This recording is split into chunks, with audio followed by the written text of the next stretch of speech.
Sumainyo ang Panginoon. At sumaiyo rin. Ang mabuting balita ng Panginoon ayon kay San Lucas. Papuri sa iyo, Panginoon.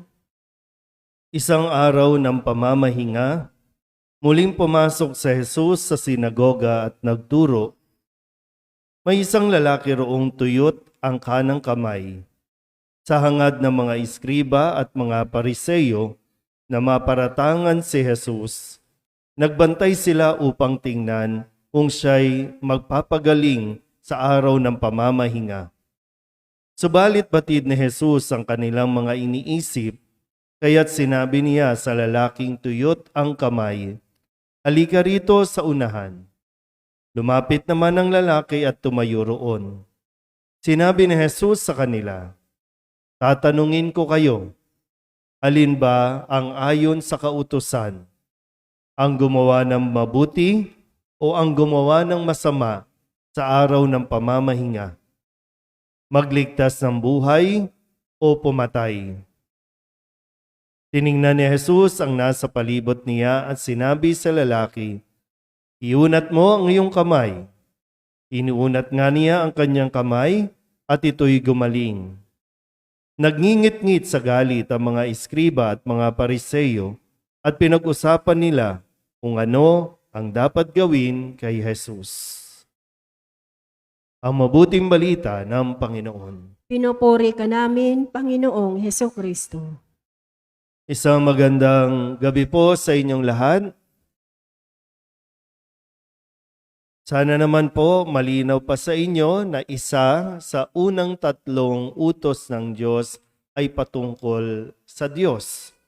Yung una, ibigin mo ang iyong siya lamang ang Panginoon mong Diyos ng buong puso, buong kaluluwa, buong lakas.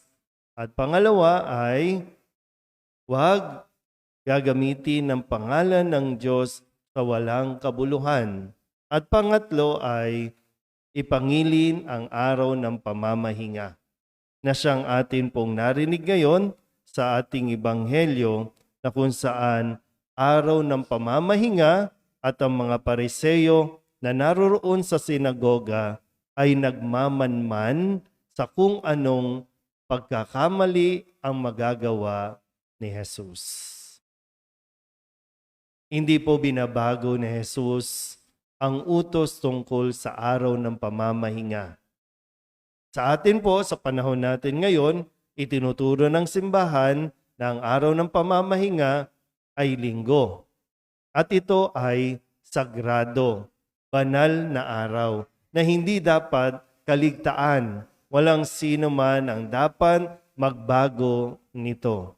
Sadyang napakarami lang mga Katoliko na tinatawag ang hindi nagbibigay ng pagpapahalaga sa araw ng pamamahinga.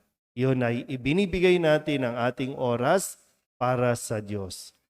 Na maging ang Diyos ay ibinigay itong araw na ito na maging banal para sa tao at para sa Diyos. Malinaw po ba? Okay.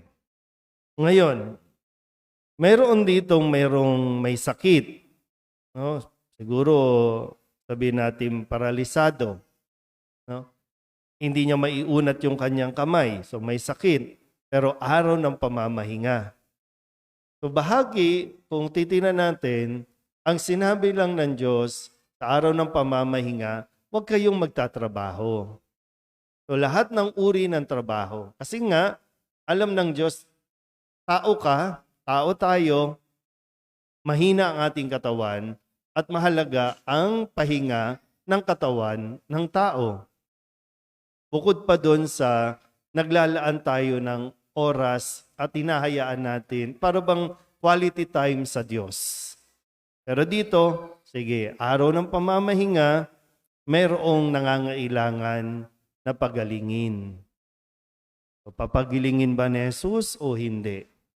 Kasi yung mga pariseyo, para sa kanila, ang pagpapagaling ay isang uri ng trabaho. Bawal magtrabaho pag araw ng pamamahinga. Ganon sila ka-rigid.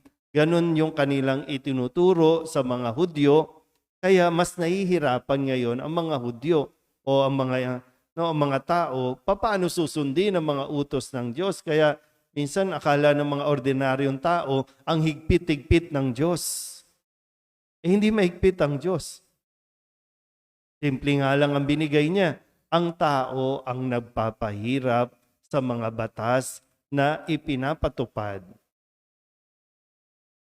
So, sadyang matapang po si Jesus dahil kahit na marami ang nag-aabang sa kanyang gagawin, ay mas pinili niya ang gumawa ng mabuti kaysa ang matakot sa mga Pariseo.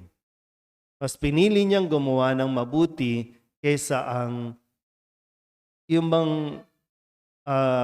i-please, no, yung gusto na makita ng mga Pariseo.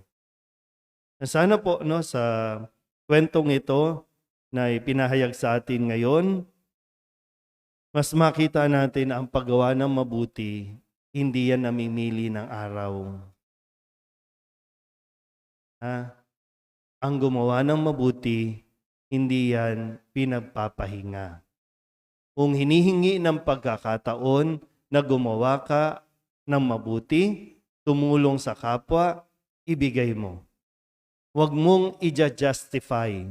Huwag mong gagamitin kung ano-anong batas para lamang hindi ka tumulong sa kapwa.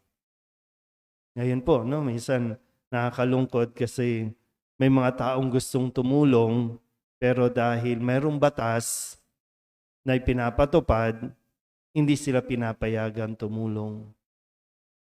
Ganyan mag-isip ngayon ang mga mambabatas natin.